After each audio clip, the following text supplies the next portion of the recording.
అనేకము చెప్పి మరి కేవలము నువ్వు నీ తాబేదారులకు మాత్రమే ప్రజల ఆస్తులంతా పంచిపెట్టినావు. కానీ మేమిచ్చేది పేదలకు, అరువులకు, అణగారిన వర్గాలకు సామాజిక న్యాయం చేస్తున్నాం, సంక్షేమం చేస్తున్నాం, అభివృద్ధి చేస్తున్నాం. ఇవాళ సత్తా ఉన్న నాయకుడు కేసీఆర్ అని అంటే మరి పత్తా లేకుండా పోయే.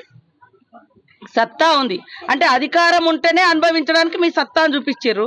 మరి ప్రతిపక్షంగా కూడా అసెంబ్లీలో మరి ఒక సీనియర్ నాయకుడిగా నువ్వు ఈ యొక్క గవర్నమెంట్కు అనేక సూచనలు, సలహాలు, నిర్మాణాత్మకమైనటువంటి ప్రతిపక్షంగా ఉండాల్సినటువంటి మీరు కేవలం బహిరంగ సభలలో తిట్టి మళ్ళీ అసెంబ్లీకి రమ్మంటే అసెంబ్లీ ఎందుకు అంటారు. మరి అసెంబ్లీ ఎందుకు అన్నప్పుడు నీకు ప్రజాస్వామిక వ్యవస్థ మీద, డెమోక్రసీ మీద లేదా రాజ్యాంగం మీద ఏమైనా నమ్మకం ఉందా? అంటే ఇంకా మీరు దొరలం, రాజులం, రాజరికాలు, ఫామ్ హౌజులు ఇవే మా పరిపాలనా కేంద్రాలు అనుకుంటారు. అవి కాదు పరిపాలనా కేంద్రాలు.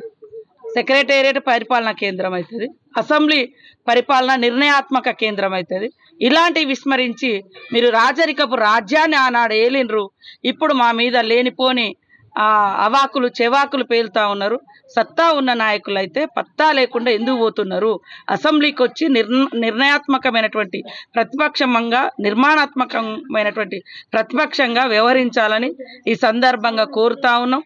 ఇవాళ ఆ వర్గాన్ని ఈ వర్గాన్ని రెచ్చగొట్టుడు కాదు. నువ్వు 10 ఏళ్లలో ఎన్ని లక్షల మందికి ఇండ్లు ఇచ్చినావు? మేము ఇవాళ 1 ఇయర్ లోపు 60,000 మందికి నిరుద్యోగ యువతకు ఉద్యోగాలు ఇచ్చినాం. ఈరోజు 4.5 లక్షల ఇండ్లు శాంక్షన్ చేయడం జరిగింది 1.5 ఇయర్లో. మరి మీరేం చేశారు? ఇవాళ బయటికి పోయి చాలా మేము అది ఇది అని మరి వెనకట మా తాతలు ఏదో నేతులు నాకు ఏదో చేసిరన్నట్టుగా మాట్లాడడం కాదు. 10 ఏళ్ళు నువ్వు అనుభవించి రాష్ట్రాన్ని అప్పుల కుప్పగా మార్చి అందిన కాడికి కబ్జాలు చేసుకొని దోచుకొని ఎక్కడికక్కడ విచ్చలవిడిగా పంచుకొని పలారం లెక్క పంచుకొని తిన్నారు. ఇవాళ రాష్ట్రాన్ని అప్పుల పాలు చేయడంతో ఇవాళ పేదలకు ఇచ్చే సంక్షేమం కాడ కోతబడుతుంటే రేవంత్ రెడ్డి గారు, మా సీఎం గారు ఆవేదన వ్యక్తం చేస్తే దాన్ని నువ్వు అవహేళన చేయడం అనేది నీ మూర్ఖత్వం అని ఈ సందర్భంగా తెలియజేస్తూ, సన్న బియ్యం అనేది దాదాపుగా 3.5 కోట్ల మందికి రాబోయే కాలంలో ఇంకా ఇప్పుడు ఆన్లైన్లో అప్లికేషన్ పెట్టుకున్నటువంటి వాళ్ళందరికీ కూడా మరి రేషన్ కార్డులు కూడా ఇవ్వడం జరుగుతుంది. ప్రతి ఒక్క బిడ్డ కడుపు నిండా అన్నం తింటేనే వాళ్ళు కూడా సంతోషంగా ఉంటారు, శారీరకంగా కూడా దారుఢ్యంతో ఉంటారు, పని చేసుకోగలుగుతారు, 10 రూపాయలు సంపాదించుకోగలుగుతారు. తద్వారా వాళ్ళ ఆర్థిక స్థితిగతులు కూడా మెరుగుపడతాయి.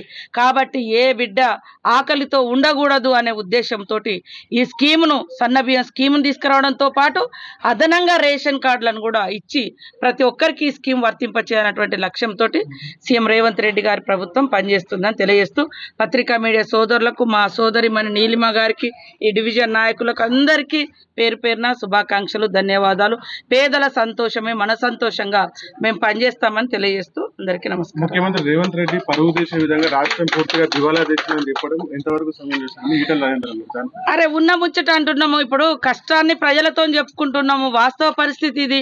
మీరేమో వాస్తవ పరిస్థితి చెప్పకుండా బాగుంది బాగుంది అనుకుంటేనే రోడ్లు అమ్ముతారు, బాగుంది బాగుంది అనుకుంటేనే మేము అన్ని భూములు అమ్ముతారు, ధనిక రాష్ట్రం అనుకుంటేనే వచ్చే సంవత్సరం అమ్ముకోవాల్సిన టెండర్ లిక్కర్ టెండర్ ఈ సంవత్సరమే అమ్ముకుంటారు. అంత బాగుంటే మరి ఇండ్లు ఎందుకు ఇవ్వలేదు? అంత బాగుంటే ఉద్యోగాలు ఎందుకు ఇవ్వలేదు? అంత బాగుంటే రిటైర్మెంట్ కావాల్సిన వాళ్ళంటే చేయకుండా వాళ్ళకి ఏదైతే పెన్షన్ డబ్బులు ఇవ్వాల్సి వస్తుంది లేదా వాళ్ళ దాచుకున్నటువంటి డబ్బులన్నీ ఇవ్వాల్సి వస్తుందని వాళ్ళని కూడా ఎక్స్టెండ్ చేసి దానికి ఏదో ముద్దు పేరు పెడుతుంది. కాబట్టి ఇవాళ అయ్య మొత్తం అప్పులు చేసిపోయిన తర్వాత కొడుకునే అయ్య కట్టలేదు, అప్పులు చేసిపోయిండు, అప్పులే మిగిల్చిండు. ఇంకా మరి అప్పులు చేసినప్పుడు కొప్పులు కనపడ్డాయి బాగానే, మరి కట్టేటప్పుడు ఉన్నది ఇప్పుడు తిప్పాలి. 6,000 కోట్లు నెలకు. అదే 6,000 కోట్లు ఉంటే ఎంతో సంక్షేమం అయ్యేది. నెలకు 6,000 కోట్లు పరిస్థితి. నీకు ఇష్టం వచ్చినట్టుగా పంచుకున్నావు, ఇంచుకున్నావు, 1,00,000 కోట్లు పెట్టి కాళేశ్వరం అంటే అది కూలిపాయ.